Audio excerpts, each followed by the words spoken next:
bincangkan serba sedikit berkenaan dengan kelebihan dan keutamaan belajar hadis ini. Telah kita bincangkan minggu lepas. Sebenarnya perbincangan dalam muqaddimah ni, muqaddimah sebelum belajar Sahih Bukhari ini panjang sangat.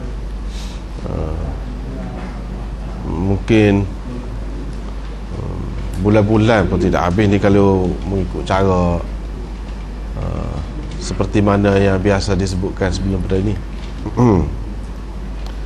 Tapi kita cuba meringkaskan lah, cuba ringkaskan perbincangan kita.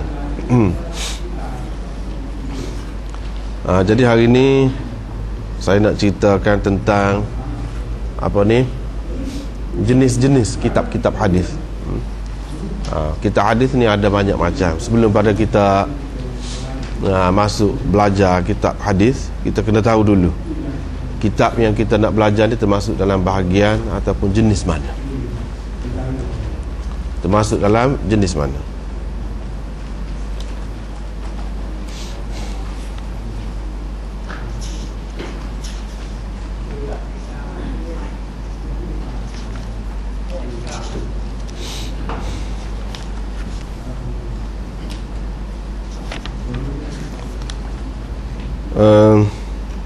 Mungkin setengah-setengah ni, setengah-setengah daripada kita ni ada buku ataupun kitab yang di hadapan anda ni, iaitu kitab Lami'ud Darari.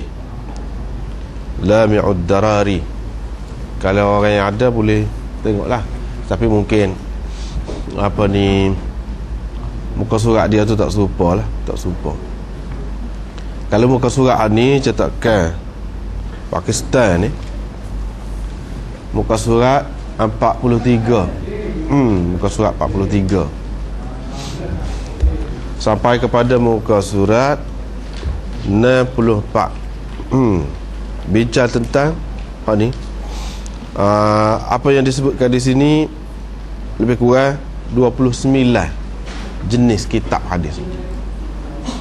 Itu kita kena tahu terlebih dahulu sebelum kita masuk belajar Bukhari. Jadi saya akan sebutkanlah jenis-jenis.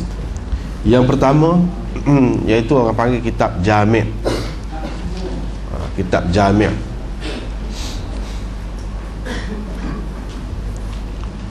Kitab Jami' mengikut istilah ulama hadisnya, iaitu kitab yang terkumpul di dalamnya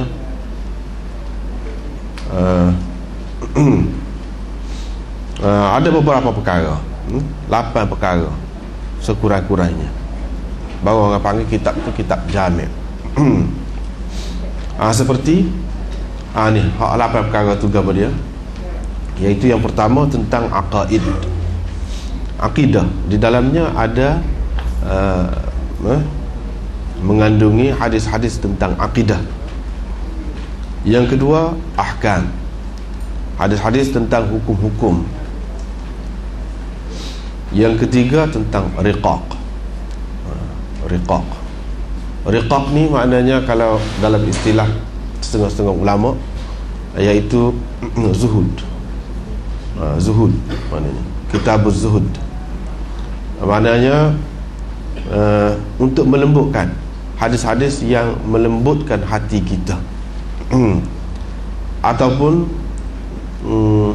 dalam istilah kemudian lagi, kalau kita nak sebut istilah kemudian ni, dia panggil tasawuf lah, tasawuf.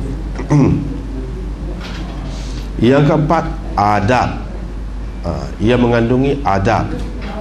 Adab ialah segala macam adab lah, disiplin. Adab nak tidur, adab nak makan, adab nak berjalan, adab nak berkahwin, adab macam-macam lah adab termasuk dalam adab. Adab nak masuk rumah, adab nak berniaga dan sebagainya. Itu adab. Yang kelima, tafsir. Tafsir, di dalamnya ada tafsir, yakni hadis-hadis mentafsirkan makna Quran. Mentafsirkan Quran, ayat ni apa makna dia mengikut hadis. Itu tafsir. Yang keenam, tarikh, yakni sejarah. Dalam kitab ni juga ada perbincangan tentang sejarah. Sejarah ni sejarah nabi-nabi, sejarah sahabat, tentang sejarah lah, sejarah kejadian alam ini. Itu termasuk dalam sejarah belaka.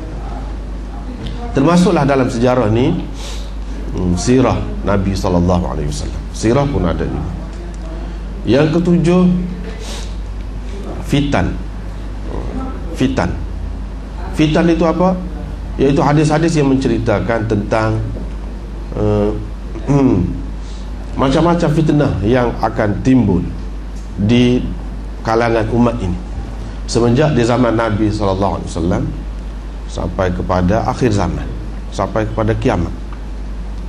Ada disebut fitnah-fitnah, macam-macam fitnah lah. Fitnah dalam keluarga, fitnah dalam masyarakat, fitnah dalam agama, macam-macam fitnah. Jadi tujuan sebut hadis-hadis ni supaya kita tahulah apabila tiba masa tu macam mana kita nak buat, macam mana kita nak bertindak, semua sebagai panduan. Yang ketujuh, yang ke-8 iaitu manaqib. Manaqib, iaitu hadis-hadis yang menceritakan tentang kelebihan orang-orang tertentu. Itu secara peribadi ataupun bukan sekadar orang saja, golongan-golongan tertentu. Ini termasuk dalam manaqib. Inilah secara kasarnya yang disebutkan oleh ulama. Hak mesti ada di dalam kitab hadis hak orang panggil jami' tu. Kalau kata jami', dia mesti ada hak ni lah. Kalau ada yang lain-lain lagi, misalnya setengah-setengah ulama memasukkan masalib, maka itu dimasukkan oleh ulama yang pertama tadi, bagi kepada 8 tadi, dia masuk di bawah manaqib ataupun yang ada kaitan dengan manaqib. Masalib artinya hadis-hadis yang menceritakan tentang keburukan, keburukan sesuatu golongan ataupun orang-orang tertentu. Itu masalib. Kalau manaqib menyatakan kelebihan, maka masalib menyatakan kekurangan. Menyatakan kekurangan. Tetapi oleh kerana biasanya dalam kitab-kitab hadis ni, kitab-kitab hadis yang besar-besar lah, dia tak ada masalib. Yang adanya ialah manaqib. Manaqib, iaitu kelebihan-kelebihan. Keburukan-keburukan ni boleh dikatakan kebanyakan hadis-hadisnya tidak sahih. Inilah 8 bahagian yang mesti ada di dalam kitab Jami'.